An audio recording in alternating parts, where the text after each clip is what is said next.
الحمد لله والصلاة والسلام على رسول الله سبحانك لا علم لنا إلا ما علمتنا إنك أنت العليم الحكيم ولا فهم لنا إلا ما فهمتنا إنك أنت الجواد الكريم. Alhamdulillah qui nous a donné cette occasion. Je vais aller très vite, Inch'Allah, comme le temps nous est compté. Je vais commencer par me présenter, c'est volontaire. Donc je m'appelle Ben Halim Abdraouf, comme il a dit, j'ai 44 ans. Je suis né en 67 et je me suis converti à l'islam quand j'avais 15 ans. Bon, je suis tunisien, mon père est tunisien, ma mère est américaine. Mais quand j'ai grandi, j'étais athée. Bon, j'étais athée pour une raison très simple, c'est que tant qu'on ne m'a pas prouvé quelque chose, j'y croyais pas. Donc je ne croyais pas jusqu'à ce que j'ai les preuves. Et depuis que je me suis converti, donc j'étais dans les mouvements islamiques avec les jeunes, les étudiants, les élèves, et puis dans la da'wah, le tablir, depuis ce temps-là. Alors après le bac, je suis venu faire mes études en France. Je suis ingénieur en statistique et économie, et j'étais champion olympique en mathématiques, j'étais aussi champion dans le Rotary Club en maths et en physique. J'étais au lycée Louis-le-Grand, si vous entendez parler. C'est le meilleur lycée de France. C'est le meilleur lycée de loin, le lycée prépa, la meilleure prépa de France. Et aussi, j'ai appris le Coran par cœur, donc je l'ai appris par moi-même. Et ensuite, j'ai aussi fait une maîtrise d'arabe à l'INALCO, l'Institut national des langues et civilisations orientales. Et donc, après avoir travaillé un temps en tant qu'ingénieur, je me suis mis à écrire les livres et traduire les livres dans le livre qu'il a dit, Hayat Sahaba. Ça m'a pris 2 années de traduction. Bon, par la grâce d'Allah, je parle le français, l'anglais et l'arabe depuis que j'ai l'âge de 6 ans, du fait que ma mère est américaine et qu'on était mélangés entre la Tunisie, l'Angleterre et tout ça. Et pour finir quoi, bon, aussi je fais la ruqya, je soigne les gens qui ont les problèmes de djinn, de sorcellerie, mais on ne va pas du tout parler de ça aujourd'hui. Sinon, comme il a dit, j'ai écrit une vingtaine de livres sur l'islam. Et sur mon site, vous avez aussi des audios et des vidéos de conférences, donc vous pouvez les trouver, les télécharger. C'est benhalimabdraouf.free.fr. Alors, depuis que je me suis converti, quand j'avais 15 ans, j'ai rarement eu des gens qui se sont occupés de moi pour me donner des conseils, pour me dire que dans l'islam, il faudrait faire comme ça, éviter ça, etc. Et c'est dommage, parce que quand on est jeune, quand on aime la religion, on écoute. Et quand quelqu'un plus âgé, plus expérimenté vient te conseiller, bon, ça te touche. Mais pourtant, c'est rare qu'on s'occupe de nous, qu'on s'occupe des jeunes. Et donc, forcément, quand je rencontre des jeunes, je me revois en eux. Je me revois en eux. Et si on pouvait retourner dans le temps, comme dans les films de science-fiction, je me dis, si je pouvais me retrouver au moment de mes débuts dans l'islam, quand j'avais 15, 16, 17 ans, quels conseils je vais me donner? Si je pouvais revenir pour me donner les conseils de ce que j'ai appris avec toutes ces années, eh bien, quels conseils je me donnerais? Vous voyez? Bon, ce n'est pas possible parce qu'on ne peut pas revenir en arrière, mais en tout cas, ce qu'on n'a pas pu gagner nous-mêmes, on va tout faire pour le faire gagner aux autres. Donc, je vais essayer en quelques minutes de vous donner un maximum de conseils.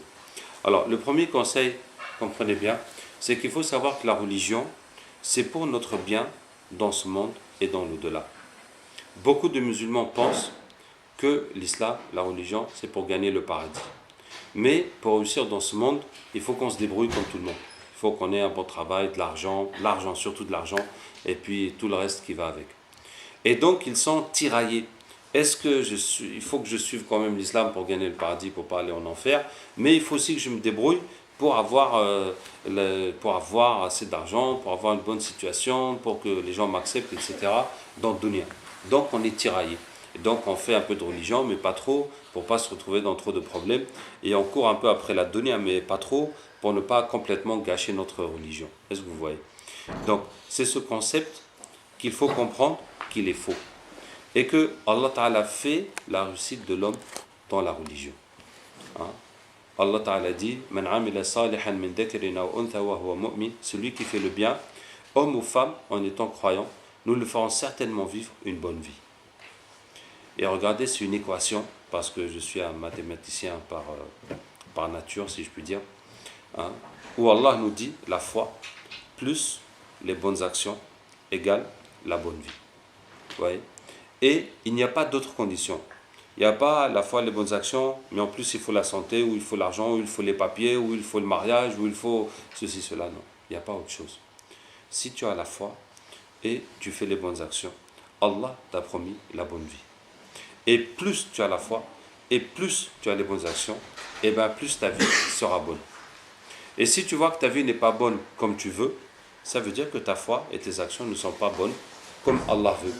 Et le moment que tu vas régler ta foi et tes actions, la promesse d'Allah ne va pas manquer. Allah va réaliser sa promesse. Est-ce que vous voyez? Et c'est pour ça qu'il faut s'attacher à un seul objectif dans sa tête. La satisfaction d'Allah, tout est dedans. Toute la réussite est dedans. Tu n'as pas besoin de dire ah oui, je fais pour qu'Allah soit content de moi, mais je suis obligé de faire autre chose à côté. Non, tu n'as pas besoin d'autre chose à côté. Si Allah est satisfait de toi, tu as tout gagné. Et je vais encore insister en vous donnant l'exemple de Yusuf alayhi salam. Yusuf et ses frères, dans toute l'histoire, Allah nous montre la piété de Yusuf alayhi salam. Et malgré les épreuves, à la fin, ça s'est bien arrangé pour lui. Et au contraire, ses frères, ils trichaient, ils mentaient. Et ils faisaient n'importe quoi pour arranger leur situation. Hein, par exemple, ils ont dit, oui, notre père, il ne s'occupe pas de nous. Il aime que Yusuf. Donc, on va se débarrasser de Yusuf pour que notre père nous aime. Vous voyez? Et ils se sont débarrassés de Yusuf. Mais leur père s'est aperçu que c'est eux qui ont fait le coup et qu'ils mentaient en disant que le loup l'a mangé. Puisqu'ils ont ramené leur camis de Yusuf avec du sang et il n'était pas déchiré. Il a dit, mais comment est-ce que le loup, il a déshabillé, hein, tout bien comme il faut, pour le manger? Si c'est le loup qui l'a mangé, le camis, il va être en pièces. Vous voyez? Donc, il a vu qu'il montait. Et de toute façon, c'est un prophète, donc il ne pouvait pas l'avoir. Et donc, est-ce que maintenant, leur père va les aimer plus ou pas? Il va pas les aimer. Déjà, il se méfiait d'eux, parce que quand Yusuf lui a raconté le rêve, il dit surtout ne raconte pas à tes frères, parce qu'ils sont jaloux, ils vont te faire du mal. Déjà, il savait qu'ils étaient jaloux et qu'ils étaient méchants. Mais ils ne s'imaginaient pas que ça allait jusque-là. Ouais. Donc c'est devenu tout le contraire. Jusqu'à la fin de l'histoire, ils sont venus mendier chez Yusuf alayhi salam. Ils sont venus comme des mendiants. Ils ont dit on est dans la misère, notre famille est dans la misère, on n'a plus rien. S'il te plaît, donne-nous de quoi vivre. Et donne-nous aussi notre frère que tu as pris en esclave. Et puis ils mendiaient devant lui. Et c'est là que Yusuf alayhi salam leur dit Hal alimtum ma fa'altum bi Yusuf wa akhihi id antum jahilun. Il leur dit vous voyez ce que vous avez fait à Yusuf et son frère dans votre ignorance. Ça veut dire qu'il leur dit la misère où vous êtes arrivés, c'est à cause de vos actions. C'est les conséquences de vos actes. Voilà vos actes, où est-ce qu'ils vous ont mené. Où est-ce qu'ils vous ont mené. Et quand ils ont dit que c'est Yusuf, il leur dit oui.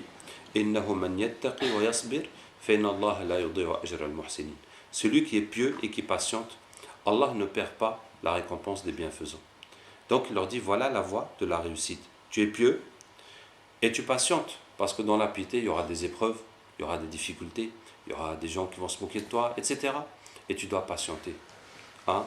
Tu dois patienter parce que la religion, c'est cher, le paradis, c'est cher. Tu dois patienter et Allah Ta'ala ne va pas te perdre. Allah voit ta piété, Allah voit ta patience, Allah voit comment tu t'abstiens des péchés, comment tu te retiens, tu fais ton effort pour pratiquer, comment tu supportes que les gens se moquent de toi, tout ça Allah voit. Et Allah va te récompenser. Hein, donc il leur dit voilà la voie de la réussite. D'accord? Ça c'est le premier conseil que je veux vous donner, qu'il faut savoir que la religion, ce n'est pas seulement pour gagner le paradis et que dans le monde, on va se débrouiller pour bricoler notre vie. Non, c'est pour gagner cette vie et l'au-delà. Le deuxième conseil que je veux vous donner, c'est que la religion, c'est vaste. L'islam, c'est très vaste. Et le prophète sallallahu dit Lan yushad ad-din ahadun illa ghalaba. Tout celui qui veut être dur avec la religion va le battre. Ça veut dire si tu veux devenir dur, et ça c'est haram, et ça c'est ça, et ça, trop dur, on ne peut pas. Hein? Il y a malheureusement beaucoup de gens qui sont trop durs avec la religion. Par exemple, j'avais un ami, miskin, un frère disons, vraiment. Et il avait ses sœurs qui allaient à l'école et qui ne se voilaient pas. Puisque vous savez très bien la situation en France. Mais c'est des filles qui sont tranquilles, qui prient, qui jeûnent, qui respectent leurs parents et qui font les études. Et il leur a dit, vous vous habillez comme les kofars. Quelle est la différence entre vous et les kofars? Il n'y a pas de différence entre vous et les kofars. Il leur a tellement pris la tête. Et ce frère, la hawla la quwwata illa billah, c'est une prise de tête. Ça veut dire quand il s'accroche, waouh, il ne lâche plus. Tu vois. Il leur a tellement pris la tête que les filles ont arrêté de prier. Elles ont dit, puisqu'il n'y a pas de différence entre nous les kofars, et nous on n'est pas prêts à mettre le voile à l'école, et on ne veut pas non plus laisser nos études, donc ça ne sert à rien qu'on se casse la tête à prier, puisque ça ne sert à rien à la fin. Et donc elles ont lâché la prière. Et quand elles ont lâché la prière, il a arrêté de leur prendre la tête. Voilà. Pour dire. Donc, il ne faut pas prendre la religion d'un aspect dur. Vous voyez? Par exemple, il y a beaucoup de sœurs, par exemple, là, qui se plaignent que les filles voilées les discriminent. Quand elles sont entre copines voilées, voilà, celles qui ne sont pas voilées, elles les traitent comme des moins que rien, etc. etc. C'est général, je ne vais pas me bloquer sur ces exemples. Mais c'est pour vous dire qu'il ne faut pas prendre la religion dans un aspect de dureté, d'orgueil, de dire qu'on est mieux que les autres, et de contrainte, de haram, haram, haram, haram, jusqu'à ce qu'on ne sait plus où mettre les pieds. Et il faut plutôt prendre la religion avec la foi et le comportement. Apprendre à la foi, la relation avec Allah, aimer Allah, penser à Allah. Par exemple, ce matin, on prenait notre petit déjeuner, et j'ai dit au frère, Allah Ta'ala dit, Allah dit que l'homme regarde sa nourriture. Regardez ces bienfaits qu'Allah nous a donnés. Et je leur ai fait un cours sur le chocolat, sur les bienfaits qu'il y a dans le chocolat. Oui, puisqu'Allah nous dit regardez. Allah nous dit regarder, ça veut dire méditer, sinon tout le monde regarde, personne ne mange les yeux fermés. Mais ça veut dire méditer sur la nourriture. Vous voyez? Donc la spiritualité et le comportement. Et le comportement, la douceur, le pardon, aider les autres, aider ses parents, pardonner, ne pas être jaloux, ne pas faire de méchanceté, etc. Par exemple, regardez le comportement du prophète sallallahu alayhi wa sallam. Ce matin encore, on parlait de ça, qu'une fois le prophète sallallahu alayhi wa sallam s'est marié, et puis il a fait un repas, et les gens ont mangé, et on a 3 qui sont restés à discuter.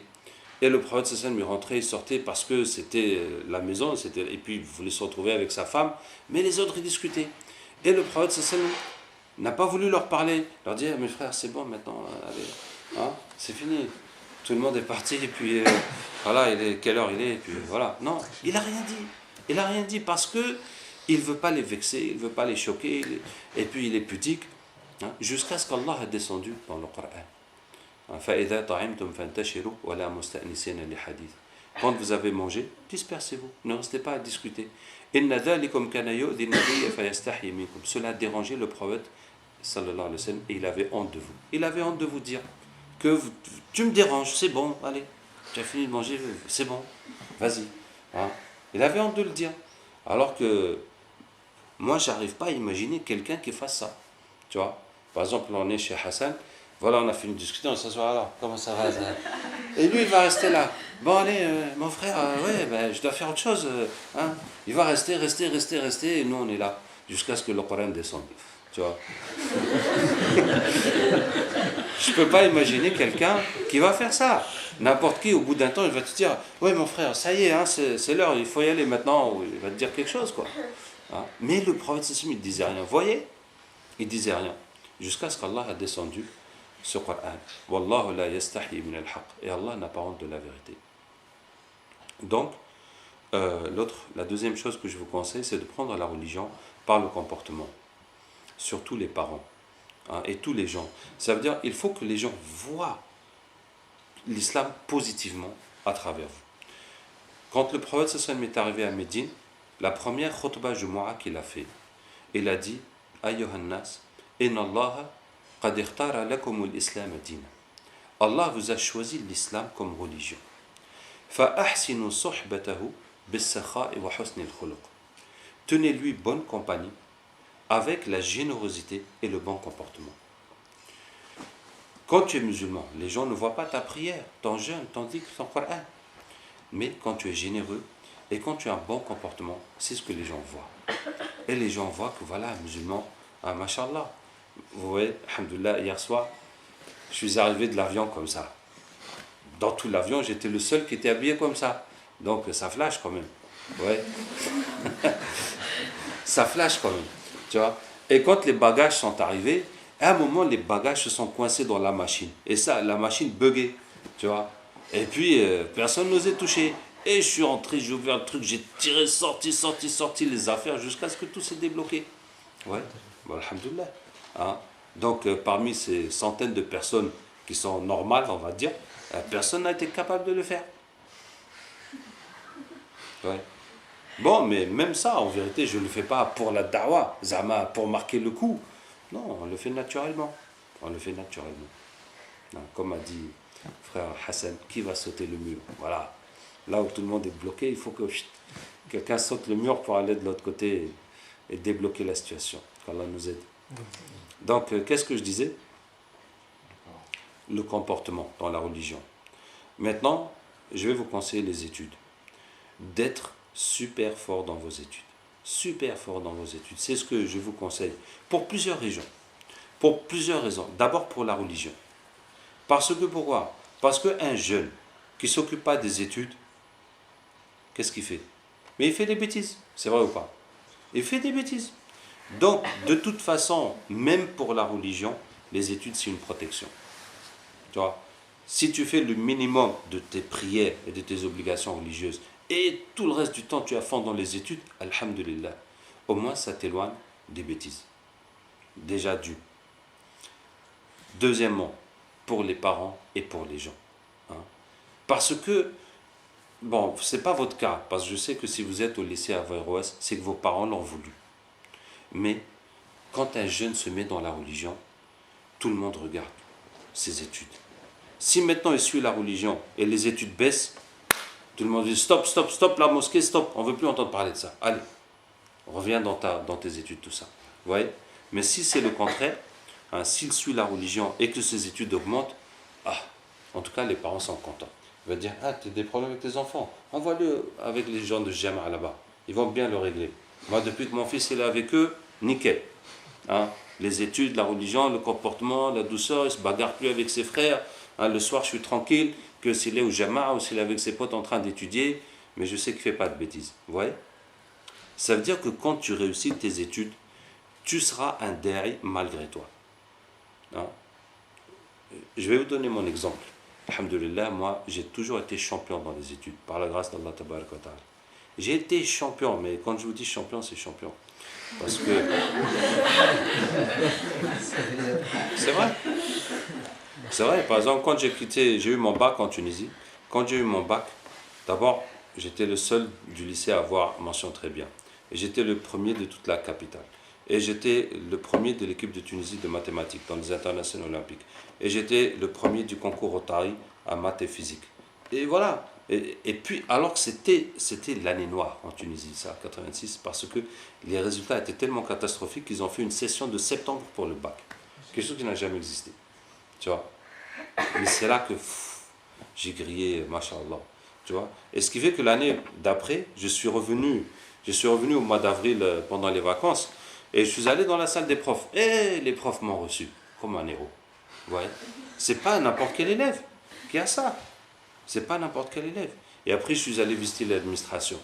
Et quand je suis allé visiter, il y avait une femme qui était là. Elle dit, regarde, Khomeini arrive. Et je suis entré, elle a dit, mais non, ça c'est pas Khomeini, ça c'est la lumière du lycée, lui il était ceci, cela, etc. Ouais. Mais, bon, ça je vous ai dit ça comme ça. Mais quand j'ai commencé à prier, quand j'avais 15 ans et demi, j'ai commencé à faire la prière. Le jour que j'ai commencé à faire la prière, tout le lycée a su. Tout le lycée parlait de moi. Vous voyez? Ça veut dire que quand tu es bon élève, tu es derrière malgré toi. Toi, tu ne sais pas, mais les gens te regardent. Toi, tu ne sais pas, mais les gens te regardent. Même si tu ne parles pas de l'islam, les gens observent tes mouvements. Ouais, les gens t'observent. Donc, tu n'as qu'à faire ta prière. Par exemple, tu vas travailler avec des copains, copines, tu demandes l'heure de prière, quand on te donne un coin, tu pries. C'est tout. Même si tu ne leur parles pas, ça va tous leur tourner dans la tête. Ah, il prie, il est comme ça, il est comme ça. Qu'est-ce que je vous dis? Travaillez à fond les études. Je vous dis, bon, depuis tout ce temps, je suis dans le mouvement islamique. Quand vous êtes à l'école, tant que vous êtes scolarisé, il faut donner la priorité à vos études. Il faut donner la priorité à vos études sur les activités islamiques. Ça veut dire que même si, par exemple, l'année du bac ou les années de concours, etc., même si vous allez vous limiter uniquement aux prières et au minimum à faire par jour, et puis tout le reste du temps dans les études. Je vais vous dire, parmi les avantages de l'école, c'est que ça développe l'esprit, ça développe l'intelligence. Tout comme le sport développe le corps. Vous voyez, si quelqu'un n'a jamais fait du sport, il est toujours en train de s'allonger, il est tout mou. Même monter les escaliers, il va s'essouffler. Et c'est pareil, les études développent l'intelligence. Et quand quelqu'un, il ne fait pas d'études, il ne travaille pas, ben, il devient, je vais vous donner deux exemples, deux contre-exemples. Une fois, j'ai connu un jeune qui avait 17 ans. Il avait une mentalité d'un enfant de 10 ans, 11 ans. C'était un chivilité bête, ou je ne sais pas comment dire, tu vois. Et j'ai discuté avec lui pour connaître son histoire. Il m'a dit que quand il était au collège, il fuyait le collège, il allait dans un bois à côté. Et dans la forêt, il y avait des poules. Et il passait la journée à courir après les poules, tu vois. Alors si ça vous est arrivé d'attraper les poules, vous voyez que c'est super marrant.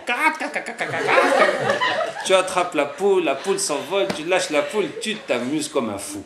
Vous voyez? Mais voilà, passer des années à courir après les poules, au lieu de se casser la tête sur les maths, la géographie, le français, l'orthographe, voilà ce qu'on est devenu, un arriéré mental. Ouais, il est devenu un arriéré mental. Et l'autre exemple, c'est que j'avais un copain avec qui j'avais fait du CP jusqu'au bac. On était presque toujours ensemble, sauf 2 ou 3 années où on était dans des classes différentes. Et lui, il avait une stratégie. Si le premier semestre, il a 12, il va s'arranger pour avoir 8 au deuxième semestre. Si le premier semestre, il a 11, il va s'arranger pour avoir 9 au deuxième semestre. Partisan du moindre effort. Donc le minimum pour réussir. Ouais. Il était comme ça toute sa vie, il a fait ça jusqu'au bac.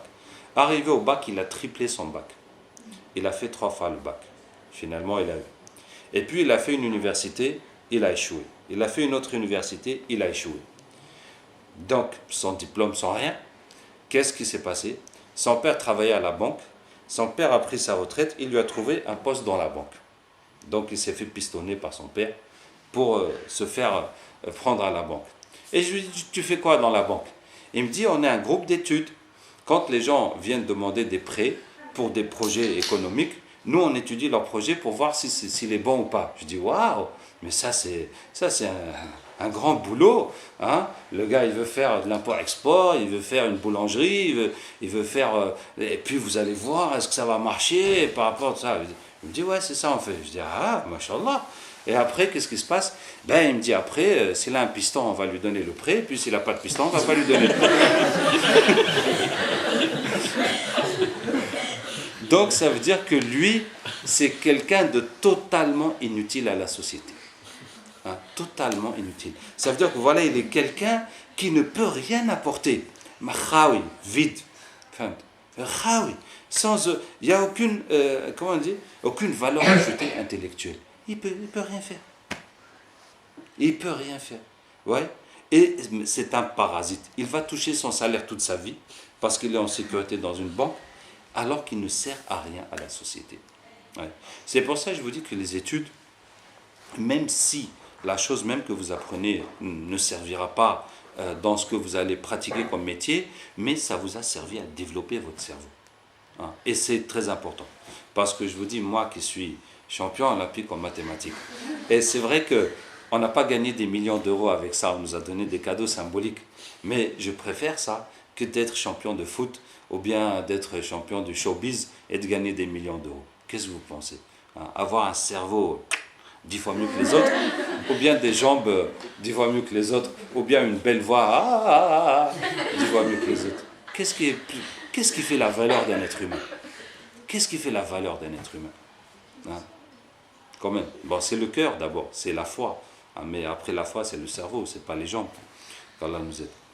Donc, je vous disais, le conseil, c'est de bosser à fond vos études. Maintenant, sur l'islam, le frère vous a parlé d'apprendre l'islam. Sur l'apprentissage de l'islam, moi, je vous conseille 2 choses. D'apprendre l'arabe et d'apprendre le Coran par cœur. Hein. Je vous conseille d'apprendre la langue arabe jusqu'à ce que vous puissiez lire les bouquins en arabe. Même si ça va vous prendre des années. Même si ça va vous prendre des années, on n'est pas pressé. Enfin, on est pressé, mais on est pressé, il ne faut pas perdre son temps, tu vois. Mais c'est pas que, mais on va faire un vrai programme. Au lieu de bouquiner, apprenez la langue arabe. Prenez le temps d'apprendre la langue arabe. Comme ça, vous pouvez lire n'importe quel livre. Et là, vous allez avancer, progresser dans l'islam beaucoup plus qu'avant, que quand vous viviez dans la traduction. Maintenant, je vais vous conseiller d'apprendre le Coran par cœur. Apprenez.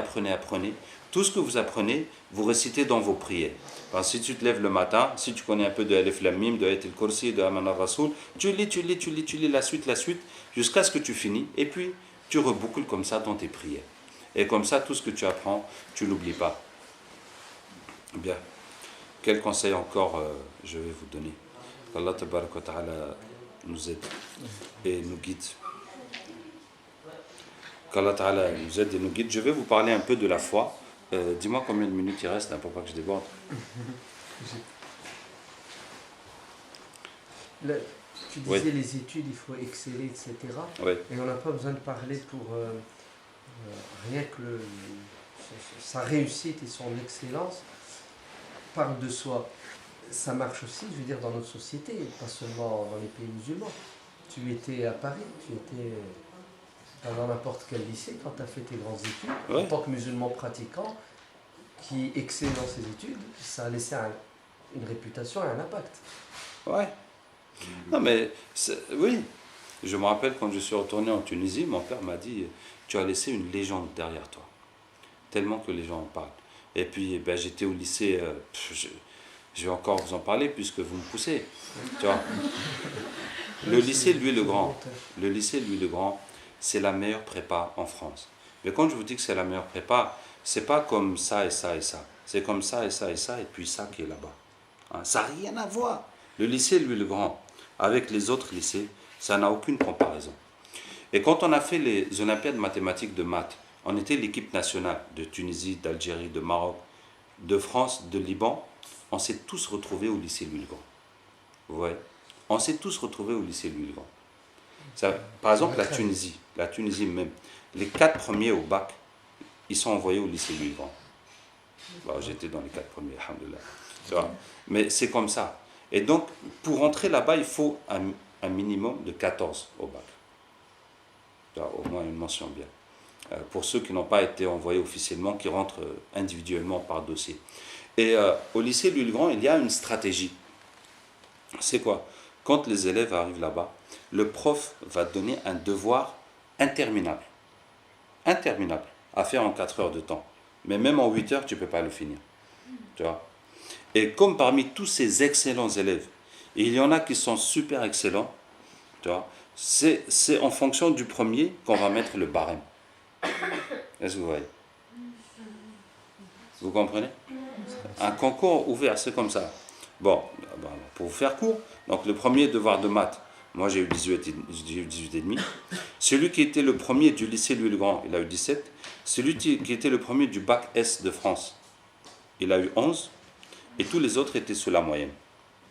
Et la moitié de la classe avait moins de 5 sur 20. Tu vois? Et il y avait dans ma classe celui qui était premier du lycée français de Tunis. Il était avec moi, il avait 0,5 sur 20. Tu vois? Donc, une fois que c'est comme ça, chacun sait comment il faut respecter les autres. C'est-à-dire l'intégriste islamiste, Ouais. c'est lui qui est devant. Ouais. Absolument, devant tout le monde. Absolument. Et puis, non, mais moi j'avais l'habitude depuis avant de faire le monologue avec le prof. Depuis avant. Tu vois, le prof parle, je lui pose des questions, je pose la question, le prof me répond, les autres n'ont rien compris. Ils sont là, tu vois, jusqu'à ce qu'ils m'ont dit, mais arrête de poser tes questions, tu nous mélanges la tête. On comprend rien. Tu vois? Et puis je faisais ça avec le prof. Je faisais ça. Donc quand on est là, je pose la question, le prof m'explique. Tu vois? Les gens ils se regardent, mais qu'est-ce qu'ils racontent? Tu vois? Donc ils savent qu'ils ont affaire à un autre niveau. Donc ils sont obligés de respecter. Ils sont obligés de respecter. Ils sont obligés. En tout cas. Et vous n'avez pas de problème pour prier, par exemple, au lycée Le Grand? Bon, quand, bon, les 5 prières, on peut prier parce qu'on était à l'internat. Donc, dès qu'il y a l'heure, je peux monter dans la chambre. En tout cas, quand je suis arrivé au lycée, comme il y a des Arabes qui viennent des pays arabes, sinon en vérité, des beurs de France, aucun, même pas un. Non, même Zéro. pas un, non, zéro. À l'époque, j'espère que maintenant il y en a, tu vois. Mais on était, par contre, les élites des pays arabes qui étaient là-bas. Et par contre, pour Jumu'ah, comme on avait maths à 14 heures et puis Jumu'ah c'était à 14 heures, c'était encore les heures d'été, j'ai demandé comment je peux faire, on ne m'a pas donné d'autorisation. Alors je suis allé faire Jumu'ah. Je suis revenu à 15 heures, hein, je suis rentré, et le prof dit, Monsieur Ben Alima, alors, où est-ce que vous étiez? Je dis, monsieur, aujourd'hui c'est vendredi, je suis allé faire ma prière. Ah, il s'est tourné vers la classe, il a dit, on n'a pas le droit de s'absenter en cours, sauf pour une raison valable. Mais si on a une raison valable, il faut qu'on demande l'autorisation au préalable. Alors après le cours, je suis allé lui dire, voilà, ce sera comme ça chaque semaine, jusqu'à ce qu'il y aura le basculement d'heure. Là, la prière va devenir à 13 heures. Il m'a dit, d'accord. Allah. Ouais. Alors que c'est un lycée, normalement, les absences ne sont pas tolérées. Et puis non, il n'a même pas dit quelque chose à l'administration, rien du tout. Ça se fait comme ça. Donc, quand tu es un élément, un super élément de ton école ou ton entreprise, ils vont se mettre en quatre pour toi. Ils vont se mettre en quatre pour toi. C'est tout. Écoute, plus que tu me pousses dans ce sens, je vais vous dire comment bien travailler à l'école. Hein. La première règle d'or de travailler à l'école, c'est d'écouter le prof à 100%. Donc, on essaie de se mettre devant et de regarder le prof bien dans les yeux, même si en islam, il y a une certaine pudeur qui s'impose, mais en tout cas, c'est comme ça la pédagogie. Et il faut que tu sois sûr que tu as tout compris. Vous voyez, un bon prof ne va pas se fâcher que tu poses des questions pour essayer de comprendre, sauf maintenant si tu ne suis pas ou si tu fais l'idiot, ça c'est autre chose. Mais tu demandes jusqu'à ce que tu comprends tout. Donc assure-toi que pendant que tu es en classe, d'avoir tout compris. Et surtout, il ne faut pas se mettre derrière pour papoter avec les cancres. Et comme dit le prophète, celui qui fréquente des gens, il devient comme eux. Voilà. Donc, il faut se mettre toujours devant, suivre, bien comprendre. Ça, c'est la première règle. Deuxième règle, dès que tu sors de cours, tu vas faire tout ce que le prof a demandé de faire. Et essayez tous les soirs, avant de dormir, d'avoir fini tous vos devoirs. Essayez d'être à jour tous les jours. Bon, il y a des choses que vous ne pouvez pas terminer le jour même, vous allez essayer de continuer le lendemain, mais donnez-vous pour objectif d'être à jour tous les jours. Hein, et pas question de regarder la télé ou de s'amuser à quelque chose si tu n'as pas fini tous tes devoirs. Donc, première chose, tu finis tous tes devoirs. Parce que quand tu sors du cours et tu fais tes devoirs immédiatement, le cours est encore frais, donc tu as plus de facilité à faire tes devoirs. Alors que si tu attends jusqu'à la semaine prochaine que tu vas entrer dans le nouveau cours, et là, la veille, tu cours pour faire tes devoirs, déjà, tu as oublié à moitié les leçons, et tu seras obligé de les bâcler parce que tu n'as pas tout ton temps. Hein, et voilà. Donc, être à jour tous les jours. Troisièmement, chaque fois que vous rentrez en cours, relisez rapidement le cours précédent. Ouais. Et ça, c'est une astuce intellectuelle super puissante. Je vous dis, c'est super puissant. Chaque fois que tu vas rentrer en classe, 5 minutes, même pas, tu relis ce que vous avez fait là, le cours précédent. Ça va te rafraîchir ta mémoire sur ce que vous avez fait. Ça va te préparer à apprendre la suite facilement. S'il y a un test surprise, eh ben, tu seras prêt à 100% parce que tu viens de tout lire et de tout comprendre ce qui a été fait. Et ça va te faciliter à la fin de l'année ou bien à la fin du module, quand vous allez passer l'examen final, ça va te faciliter de tout réviser. Parce que tu as fait une première couche avec le cours, une deuxième couche avec les exercices et une troisième couche en relisant. Donc, ce qui fait qu'à la fin, tu vas retrouver tous tes cours très facilement. Tu vas retrouver tous tes cours très facilement. Et ensuite, chaque fois que vous avez une note qui n'est pas optimale, qui n'est pas maximale, par exemple en mathématiques ou en physique ou en sciences nat, tu as eu 15 sur 20. Au lieu de te réjouir, de t'exciter des 15 points que tu as gagnés, tu dois pleurer des 5 points que tu as perdus. Tu vois? Et tu vas reprendre ta feuille, tu vas chercher tes erreurs, tu vas chercher ce que tu n'as pas compris, tu vas les retravailler pour ne plus jamais refaire ces mêmes erreurs. Et ça, c'est un principe que l'islam nous apprend, puisque le prophète sallam dit La yuldarul mu'minu min juhrin marratain. Le croyant ne se fait pas piquer par un trou 2 fois. Alors quand tu fais ça, ça veut dire que tu avances, tout le terrain derrière toi, il est balisé, tout est travaillé. Tu n'as pas de lacune dans toute ta formation. Tout ce que tu as appris, tu le maîtrises, donc tu avances à grands pas. Tu avances sans problème, la suite, la suite, la suite, la suite. Vous voyez? Et si vous êtes quelqu'un qui a accumulé des trous, comme mon ami là, qui a fait 3 fois le bac, il faut tout ressortir et tout retravailler. Et tout retravailler. Et par exemple, je vous invite que si vous avez des lacunes en français, en orthographe, en grammaire, etc., je vous invite tout simplement à prendre les livres, à l'époque c'était les livres de Bled, je ne sais pas si c'est toujours les livres de Bled, de grammaire, d'orthographe et de conjugaison, et de relire la totalité des règles de la langue française. Comme ça, quel que soit le moment que tu vas écrire, tu n'auras pas de faute. Ton français sera correct. Vous voyez? Et les mathématiques, si vous avez des problèmes de calcul, et retravaillez vos calculs jusqu'à ce que vous n'ayez plus d'erreurs dans les calculs. Donc, qu'est-ce que je disais? Chaque fois que vous avez une note sous-optimale, il faut travailler les points qui vous manquent. Maintenant, si c'est une matière littéraire, ben là, si c'est une matière littéraire, qu'est-ce que tu aurais pu faire de mieux? Demande la copie de celui qui a eu la meilleure note pour essayer de voir qu'est-ce qu'il a fait mieux que toi, hein, pour pouvoir s'améliorer à chaque fois. Ensuite, regardez bien, pour les matières d'avenir, par exemple, si vous êtes en filière scientifique, donc c'est les maths, éventuellement la physique, et si vous êtes dans une filière littéraire, donc c'est le français, éventuellement la philo, l'histoire, ou la géo, ou les analyses de texte, etc. En tout cas, les filières, ça veut dire les matières qui vont se répéter tout le temps, tout le temps, tout le temps. Hein. Travaillez ça à fond. Ça veut dire, prenez tous les livres et faites tous les exercices qu'il y a dans tous les livres. Hein. Tous les exercices qu'il y a dans tous les livres,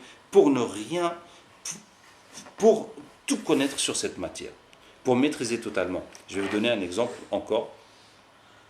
Quand je préparais le bac, une fois, pendant que je préparais le bac, j'ai pris un exercice sur les suites. Bon, je pense que vous connaissez. Donc, il y a le problème du bac, il y a 2 exercices, donc il y a toujours un exercice sur les suites. Alors, j'ai pris juste l'énoncé. J'ai caché les questions. J'ai pris juste l'énoncé. Je me suis dit, allez, je vais travailler un peu avec l'énoncé. Donc, j'ai travaillé, développé la suite, cherché la limite, blablabla. Bla, hein. Et puis, j'ai regardé les questions. Il y avait 5 questions. Je les ai toutes faites dans l'ordre. Ouais. Ça veut dire qu'on est arrivé à tout comprendre. Ça veut dire que quand il te donne le sujet seulement, il te dit, voilà une fonction comme ça, comme ça, comme ça, tu sais déjà tout ce que ça va donner.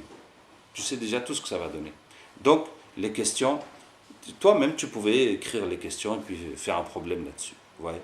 Donc là, pourquoi je vous dis ça? Parce que quand vous devez passer le bac, ça ne s'arrête pas là. Après le bac, il y a des orientations, il y a des sélections, etc., etc., etc. Et c'est quelque chose comme un entonnoir ou comme une pyramide. Tu vois, c'est comme une pyramide. Maintenant, tu as eu le bac, tu es là. Si tu avais bac avec mention, tu serais là. Et sinon, tu serais là. Et sinon, tu serais là. Et sinon, tu serais là. Vous voyez? Et c'est tellement plus intéressant d'être en haut de la pyramide que en bas de la pyramide. Voilà. Et c'est pour ça qu'il faut bosser un maximum. Et je vous répète encore que, en tant que musulman, si tu es passionné de l'islam, il ne faut pas que tu aies dans ta tête un conflit entre tes études et l'islam. Et tout ce que tu fais pour tes études, ça va être un bénéfice pour l'islam. Et je vous dis que quel que soit le boulot que vous ferez après, Inch'Allah, vous aurez plein de temps pour apprendre l'islam. Hein? Notre ennemi, par contre, c'est la perte de temps dans la télévision, dans les jeux, dans l'Internet et dans le blabla.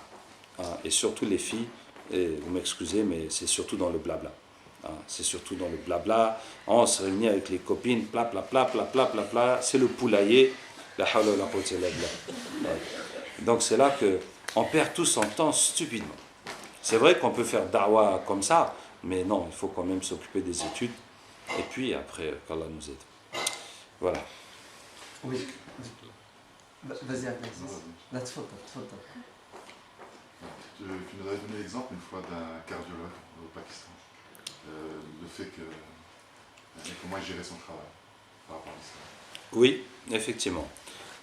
Avant de donner l'exemple du cardiologue du Pakistan, ce que Hassan a dit sur le frère en Suisse qui a fait son doctorat de physique et qui a converti 4000 personnes, il faut savoir que l'islam en France a démarré avec un frère qui est venu de l'Inde pour faire ses études de doctorat en statistique. Et il a été envoyé spécialement pour établir l'islam en France. Et il a tashkilé, enfin il a formé un petit noyau de Darwa. Et là c'était la fin des années 60 hein, à Paris. Oui. Thana'ullah, il s'appelle Thana'ullah, il est toujours là. Il revient à chaque fois, alhamdoulilah, je l'ai rencontré, tout ça. Et puis donc il est venu faire son doctorat en 3 années et il a formé le premier noyau qu'il a envoyé se former aussi au Pakistan, en Inde, etc. Et puis c'est comme ça. Et puis tous les dizaines d'années, il revient faire un tour en France pour voir qu'est-ce qui est devenu son petit bébé de l'époque. Ouais. Et donc c'est comme ça que tout le mouvement islamique a commencé. Alors il y a un docteur au Pakistan qui me raconte, qui est cardiologue et qui a sa clinique privée, qui fait les opérations à cœur ouvert, et qui me dit comment il fait da'wah dans sa clinique. D'abord, quand un patient vient, on lui explique que la maladie qu'il a, c'est à cause de ses péchés. Parce qu'Allah tabaraka wa ta'ala dit وَمَا أَصَابَكُم مِّن مُّصِيبَةٍ فَبِمَا كَسَبَتْ أَيْدِيكُم. Tout malheur qui vous atteint, c'est à cause de ce que vos mains ont fait. Et discute avec lui, tu fais quel travail, comment tu pries, ça, pour voir qu'est-ce qu'il y a de haram dans sa vie, pour lui dire voilà, vraiment, hein, ça c'est un péché qui est grave, il faut changer ça, etc. Pour lui faire la da'wah. Et quand ils font une ordonnance, donc ils mettent sur l'ordonnance lire Yassine 3 fois par jour, faire tel doigt, et après, voilà les médicaments qu'il faut prendre. Et quand ils vont opérer quelqu'un, ils demandent à la famille de jeûner et de rester dans la salle de prière de la clinique pour faire des doigts, pendant qu'eux, ils demandent l'aide d'Allah, ils vont opérer la personne. Et quand un malade séjourne dans la clinique, ils vont lui donner le nécessaire de prière, le tayammum, etc., lui expliquer comment faire. Et ils vont lui faire une séance chaque jour de Coran et de Hadith, justement, d'apprentissage de Coran et de Hadith tous les jours, pendant qu'il séjourne à l'hôpital. Et les infirmières qui travaillent à l'hôpital, elles ont chaque jour une séance d'apprentissage du Coran et du ilm, de la science de la religion. Et il y a des infirmières qui ont fini d'apprendre le Coran, qui sont hafidat, et qui ont fini le ilm, qui sont alimet, juste avec la session quotidienne à la clinique. Donc voilà comment ça c'est son boulot avec lequel il gagne sa vie. Et en même temps sa clinique c'est l'usine de da'wah et de la religion. Sans compter le temps maintenant qu'il va prêcher dans les pays, etc. La réussite scolaire, la réussite dans la dunya a un impact automatiquement dans la propagation de l'islam. Il faut être bon. Allahu Akbar. Très Inch'Allah. On ne se lasse pas de l'écouter, mais on est obligé de le laisser parce qu'il doit aller continuer ailleurs. Donc on va le quitter. Vous pouvez rester en contact avec lui à travers les livres, d'accord? Et on fait une petite pause, Inch'Allah, pour qu'il puisse manger. Et puis après, juste après, vous pouvez manger. Donc c'est la récré. Ok. À tout de suite. تفضل. سبحانك اللهم وبحمدك نشهد ان لا اله الا انت نستغفرك ونتوب اليك سبحان ربك رب العزه عما يصفون وسلام على المرسلين والحمد لله رب العالمين